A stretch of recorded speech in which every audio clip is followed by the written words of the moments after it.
Bulletin फटाफट खबरों में। उत्तर प्रदेश में कोरोना संक्रमण से बचाव के लिए चलाए जा रहे टीकाकरण अभियान में मंगलवार को नया रिकॉर्ड बना। सर्वाधिक 9.37 लाख लोगों को वैक्सीन लगाई गई।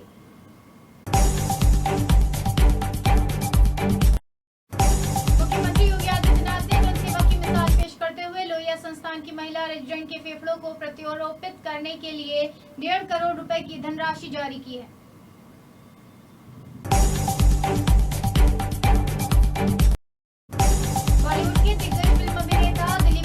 बुधवार सुबह मुंबई के खार हिंदुजा अस्पताल में निधन हो गया। वो 98 वर्ष के थे और लंबे वक्त से बीमार चल रहे थे। दिलीप कुमार के निधन के समाचार से उत्तर प्रदेश में उनके फैंस के बीच शोक की लहर दौड़ गई।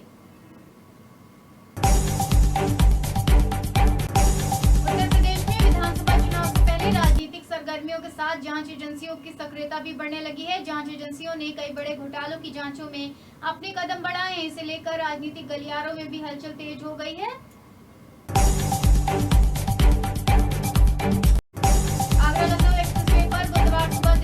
जा रही बस मैनपुरी में किलोमीटर संख्या 82 पर पलट गई। बताया जा रहा है कि ड्राइवर को नींद की झपकी आने की वजह से यह हादसा हुआ।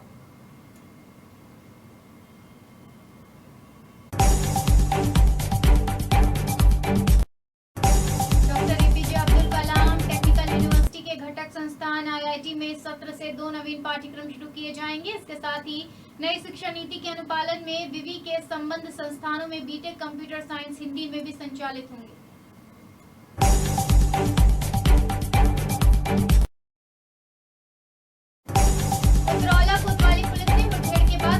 के इनामी आरोपित गर्गे उर्फ नौशाद अली को गिरफ्तार करने में सफलता हासिल की है। उसका एक साथी अंधेरे का फायदा उठाकर भागने में कामयाब रहा।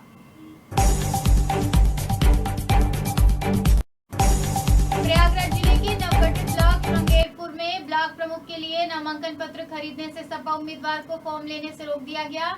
यह हरकत दबंगों ने की।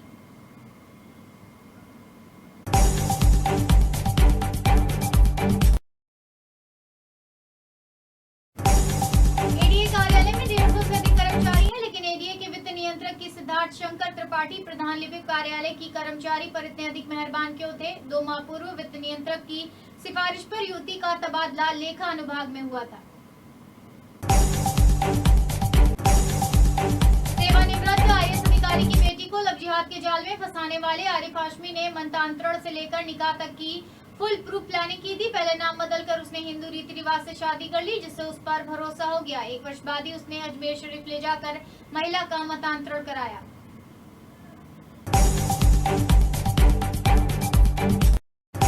दिग्गज अभिनेता दिलीप कुमार का लंबी बीमारी के बाद बुधवार सुबह निधन हो गया। उनके परिवार और उनका इलाज कर रहे डॉक्टरों ने इसकी जानकारी दी। वो 98 वर्ष के थे।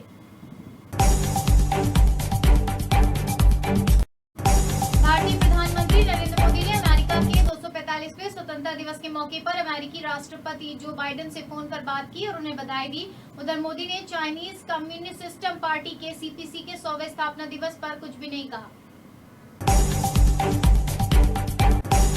जयपुर नगर निगम ग्रेटर क्षेत्र में सफाई करने वाली कंपनी BVG से जुड़े कथित 20 करोड़ के रिश्वत मामले में राष्ट्रीय स्वयंसेवक संघ यानी कि RSS के क्षेत्रीय प्रचारक निम्बाराम का नाम राज्य भ्रष्टाचार निरोधक ब्यूरो की FIR में शामिल करने पर भाजपा ने नाराजगी जताई।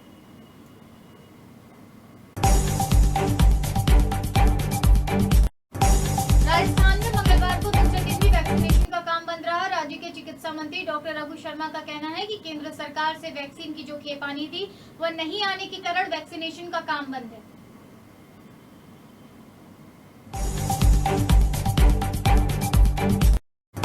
नागौर में नाबालिग लड़की से दुष्कर्म का मामला सामने आया। आरोपी रोल कस्बे में नाबालिग लड़की को जबरदस्ती उठाकर ले गए थे और बेहोश कर उसके साथ सामूहिक दुष्कर्म की वारदात को अंजाम दिया।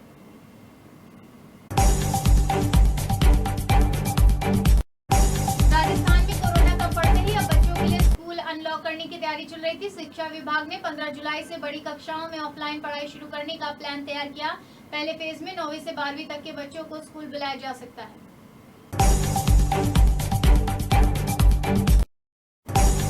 मेहनत करते जाओ, फल की चिंता मत करो। ऐसा ही फल ऊपर वाले ने राजस्थान के कन्हैयालाल को दिया है, जो कुछ सालों पहले तक सब्जी का ठेला लगाते थे, लेकिन आज फलों का व्यापार कर कन्हैयालाल राजस्थान के गोल्ड मैन बन गए हैं।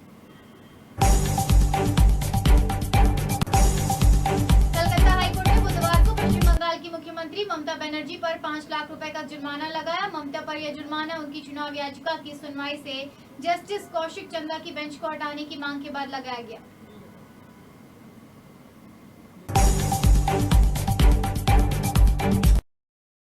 क्रिकेट ही नहीं बल्कि खेल की दुनिया में हर किसी को सफलता मिले ये मुमकिन नहीं है। यहाँ तक किसी की भी खेल में आगे बढ़ने के लिए हौसले और जुनून से कहीं ज्यादा पैसों की भी जरूरत होती है। यहाँ तक कि पैसों की वजह से कई बार सफलता की सीढ़ी चढ़ने से पहले आपको अपने पैर खींचने पड़ जाते हैं।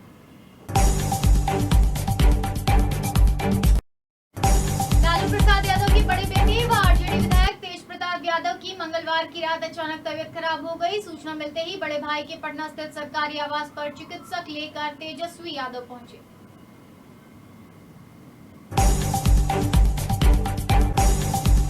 आध्यात्मिक नेता दलाई लामा ने बुधवार को कहा कि वह भारत में सबसे लंबे समय तक रहने वाले अतिथि हैं जो अपने मेजबान को कभी कोई परेशानी नहीं देंगे।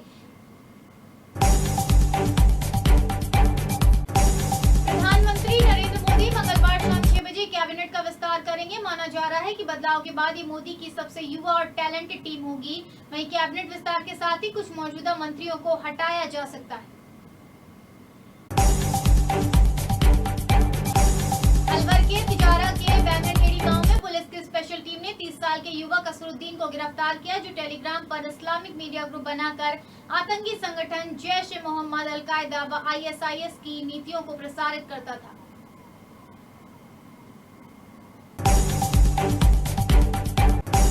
दिग्गज एक्टर दिलीप कुमार का आज बुधवार 98 साल की उम्र में निधन हो गया। उनके निधन की खबर सामने आते ही सोशल मीडिया पर उनके फैन, फ्रेंड्स और फैमिली मेंबर्स में शोक की लहर दौड़ गई।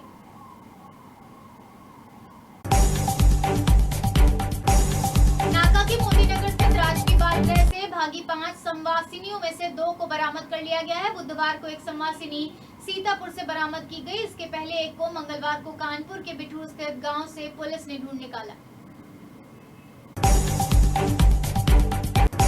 मुख्यमंत्री अशोक गहलोत और सचिन पायलट गेमों के बीच जारी खींचतान को मिटाने की कांग्रेस प्रदेश प्रभारी अजय माकन की कवायद के बीच पायलट समर्थक विधायक ने तेवर दिखाए हैं। पायलट समर्थक विधायक वेद प्रकाश सोलंकी ने कहा कि अपने हक की आवाज उठाने के लिए हम दिल्ली और मानेसर गए थे। कोरोना की दूसरी लहर थम चुकी है। प्रदेश में ज्यादातर चीज अब नॉर्मल हो रही हैं, लेकिन अभी भी हवाई और रेल यात्रा के हाल बुरे हैं। देश का 12वां सबसे बड़ा एयरपोर्ट एक बंदिश के चलते यात्री भार व फ्लाइट संचालन के मामले में टॉप 15 एयरपोर्ट की सूची से बाहर हो चुका है। भारतीय महिला क्रिकेट टीम की युवा ओपनर बल्लेबाज शेफाली वर्मा और ऑलराउंडर स्नेह राणा को इंग्लैंड दौरे पर शानदार प्रदर्शन करने के बाद ICC ने दोनों को महीने की सर्वश्रेष्ठ महिला खिलाड़ी के खिताब के लिए नॉमिनेट किया है। उत्तर प्रदेश के गोरखपुर जिले के तिवारीपुर थाना क्षेत्र के इलाही बाग बंधे पर मंगलवार की देर शाम को पड़ोसी के घर में घुसे एक युवक की पीट कर हत्या कर दी गई। दिल्ली में पेट्रोल की कीमत 100 रुपए के पार जाने के बाद राहुल गांधी ने एक बार फिर केंद्र सरकार पर निशाना साधा। कांग्रेस नेता ने बुधवार को केंद्र पर आरोप लगाया कि मोदी सरकार टैक्स उगाही पर चलती है। फटाफट खबरों में फिलहाल के लिए बस इतना ही और अधिक खबरों के ताज़ा अपडेट्स के लिए आप देखते रहिए अतुल्य राजस्थान।